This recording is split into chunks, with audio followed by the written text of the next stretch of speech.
Hi guys, welcome back. So now we're gonna do question 3. I don't know if you guys are aware of this, but question 3s in your paper 2 usually tend to be organic questions. I know organic chemistry is probably the section that most of you are intimidating by, but really organic is very easy. Today's question is really one of the easiest. It just tests on alkenes and alkenes and some of their reactions. So it's a little introduction into organic chemistry. Compound A is a straight chain hydrocarbon with the molecular formula C5H12. A little hint I'm going to give you guys: whenever you see the word hydrocarbon in an organic paper, it is actually narrowing it down from all of the different homologous series into 2. It's either an alkane or an alkene. Hydrocarbon literally means your structure is made up of hydrogen atoms and carbon atoms, no other type of atoms. All other series, your alcohols, your acids, your esters, they contain oxygen as well. So it's actually telling you compound A is either an alkane or an alkene, just by understanding what hydrocarbon is referring to. State one natural source of hydrocarbons and 2 possible uses of compound A. There are 2 natural sources of hydrocarbons: natural gas or crude oil, you can state any of them, and 2 possible uses of A. In order to state a use of A, you need to figure out which series it falls into. We are given a general formula. For alkenes, your general formula is CN H2N plus 2. For alkenes, it's CN H2N. So we can go ahead and substitute where N is equal to 5 and see which one matches the formula that we were given in this question. So when N is equal to 5, we will get C5 H, 5 by 2 is 10 plus 2, 12. It immediately matches.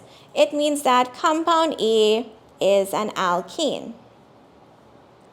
So they are asking for 2 uses of alkenes. Alkenes can be used as fuel because they burn with a bright blue non-smoky flame. And they can also be used as solvents. So you guys can state that as your 2 uses. Draw the fully displayed structure of compound A. So we have a formula of C5H12.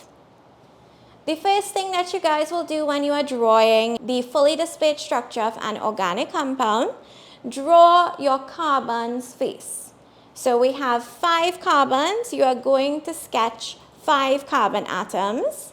Second, you are going to insert your functional group. For alkenes, do you guys know what is the functional group? A functional group is the special group of atoms or a certain way in which your atoms would bond. In the case of alkenes, it is a carbon-to-carbon single bonds. That is a functional group. So you guys are going to insert single bonds between all of your carbon atoms. And lastly, before you start to draw in your hydrogens, you will make sure that each carbon has 4 covalent bonds in total. It doesn't matter if you have double bonds in your structure, at least 4 bonds in total for each carbon.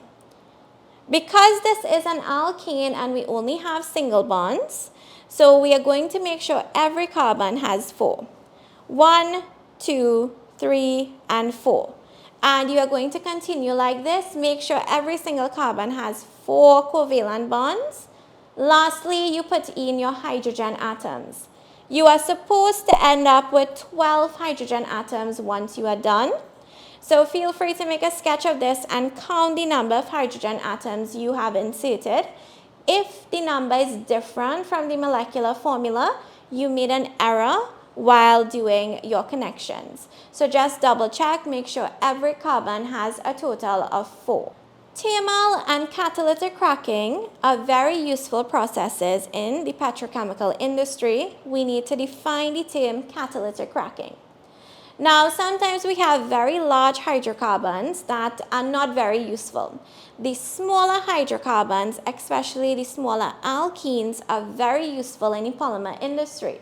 So what we can do is we can take those big hydrocarbons and break them up into smaller pieces, and these smaller pieces are more useful to us. This is what catalytic cracking is. So it is a breakdown of larger hydrocarbons into smaller, more useful compounds by the application of heat, and we usually have the presence of a catalyst as well. So usually our products will be an alkene and an alkene when our larger hydrocarbon undergoes catalytic cracking. So the importance, we will end up getting the more useful products that we need for our polymer industry. So this is one of the main uses for catalytic cracking.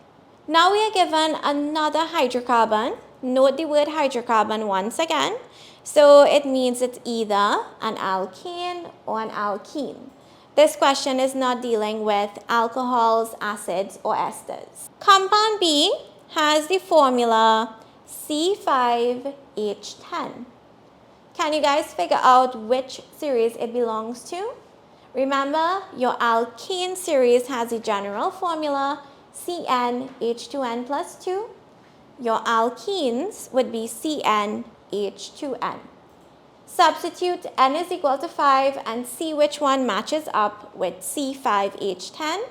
And let's see if you guys can figure out whether it's an alkane or an alkene. When we substitute N is equal to 5 for an alkene, we will end up getting C5H12, which was actually compound A. When we substitute it into the general formula for alkenes, we will get C5H10, which matches compound B.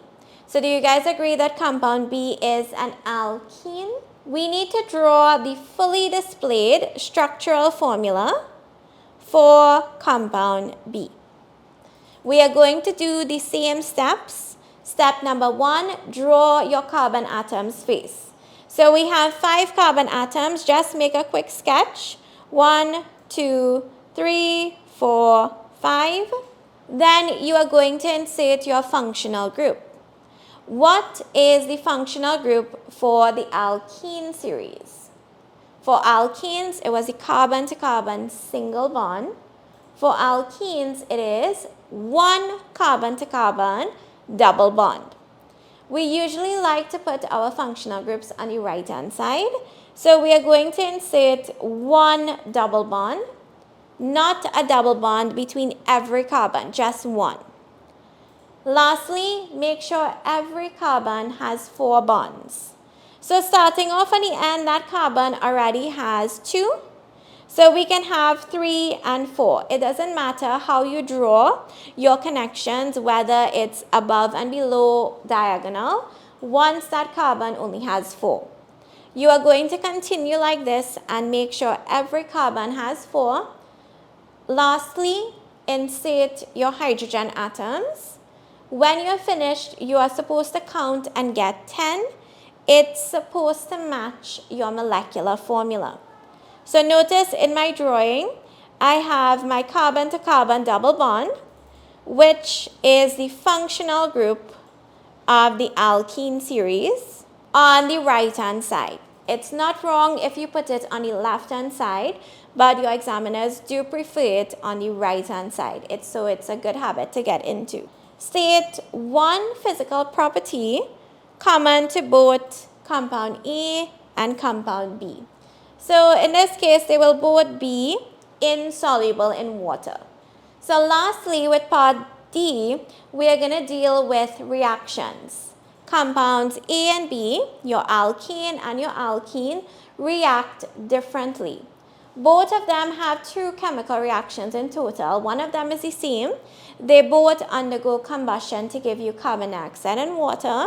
You just need to know how to balance it. But their second reaction is different. Alkenes are highly unreactive because they already have all of their bonds. They are completely saturated. So alkenes tend to undergo substitution reactions, whereas alkenes would undergo addition. That double bond means you can break the double bond and add on additional molecules. So addition reaction. Compound A and B can be distinguished by reacting them with bromine in the dark. Now, why did they mention in the dark? They gave us a condition. So in order for alkenes to undergo reactions with halogens, they need to have the presence of ultraviolet light. So that is a condition that has to be met. So from the time your question mentions in the dark, your alkane is not going to react. Nothing is going to happen when you react compound A with the bromine solution. But your alkene can react with the halogen under any condition, whether it's in the light, in a lab, in the dark. That reaction will take place because alkenes are highly reactive because of that double bond. So state which of the 2 compounds, A or B, would react with bromine. Your alkene will react. The alkene will not, because we do not have the presence of ultraviolet light. B was our alkene, so the answer is compound B. State the color change that is observed when the reaction occurs. So we are decolorizing bromine. Bromine has a characteristic reddish brown color. When bromine undergoes an addition reaction with the alkene, what happens? That double bond is broken. So I'm going to show you guys what happens. Initially, we have a double bond. Our double bond is broken. And in doing so, we create 2 spots that we could add on new molecules. Let's call that X and Y. So we'll end up creating an alkane, and X and Y would be where your bromine atoms would attach themselves. So we no longer have a reddish brown compound, we will have a colorless alkene being present. So the color change will be from reddish brown to colorless. And lastly, we just need to write a balanced chemical equation for this reaction. So let's say we have compound B. Compound B was C5H10 plus bromine. And if you are unsure what your product would be, you can make a quick sketch of it. So we have 1, 2, 3, 4, 5.